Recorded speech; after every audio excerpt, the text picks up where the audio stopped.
வணக்கம். நான் தான் உங்கள் அகரை ஆரம் பேசுகிறேன். இன்றைக்கி ஒரு குட்டி கதை சொல்ல போகிறேன். ஒரு கணவன் மனைவி, அது ஒரு 12 வயசு வயசு ஒரு பையன். அது கணவர் வந்து ஒரு கம்பெனியில் சாதாரண வேலை செஞ்சார். அவர் பையனை நல்ல பள்ளிக்கூடத்தில் படிக்க வச்சுட்டு இருந்தார். அவர் சாதாரண வேலை செஞ்சதுனால வீட்டில் வந்தால் களைப்பாக இருப்பார். களைப்பாக இருக்கிற நேரத்தில் டிவி பார்ப்பார், இல்லை செல்ஃபோனில் ஏதாவது வாட்ஸ்அப்போ அது பார்த்துட்டு டைம் பாஸ் பண்ணுவார். அந்த குழந்தைய அந்த மனைவி வந்து அந்த பையனை படிக்க படிக்கிறதுக்கு ரொம்ப சிரமப்பட்டு படிக்க வைப்பாங்க.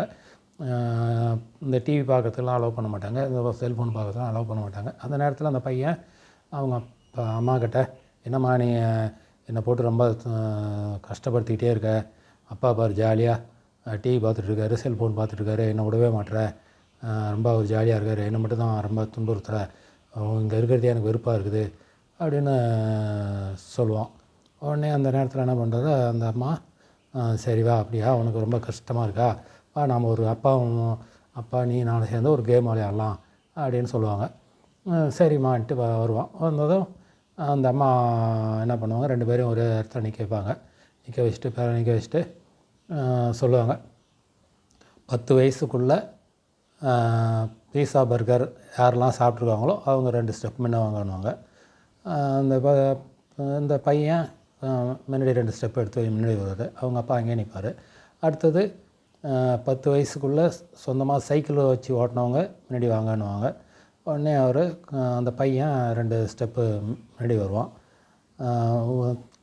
10 வயசுக்கு முன்னே யாருக்கெல்லாம் ஒவ்வொரு விழாவுக்கும், தீபாவளி, பொங்கல், அதுக்கெல்லாம் புது புது ட்ரெஸ்ஸு கிடச்சிதோ அவங்கள 2 ஸ்டெப்பு வச்சு முன்னாடி வாங்க அப்படின்ட்டு ஒவ்வொரு விஷயமாக சொல்லுவாங்க அந்த அம்மா.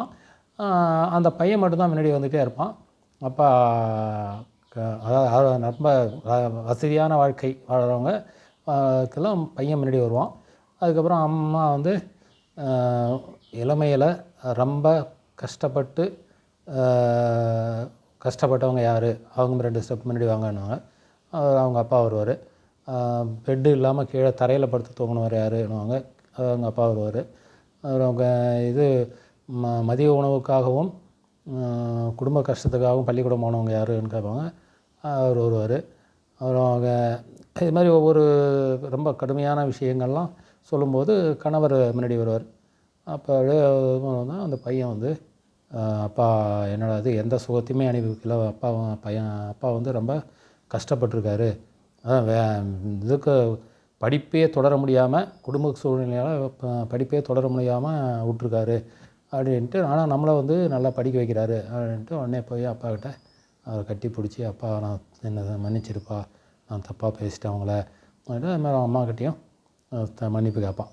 அம்மா என்னை மன்னிச்சிருங்க, நான் தப்பாக பேசிட்டேன், என் அப்பா உண்மையிலே ரொம்ப கஷ்டப்பட்டுருக்காரு, நான் எல்லா சுகத்தையும் அனுபவிச்சிருக்கேன், இந்த வயசுல எல்லா சுகத்தையுமே அனுபவிச்சிருக்கேன், நல்ல விஷயங்கள்லாம் அனுபவிச்சிருக்கேன் அப்படின்னு சொல்லுவோம். அதுதான் குழந்தைகள் வந்து, பெற்றோர்கள் வந்து தன் குழந்தைகளை வசதியாக வாழ வைக்கணும்னு நினைக்கிறது தப்பு கிடையாது.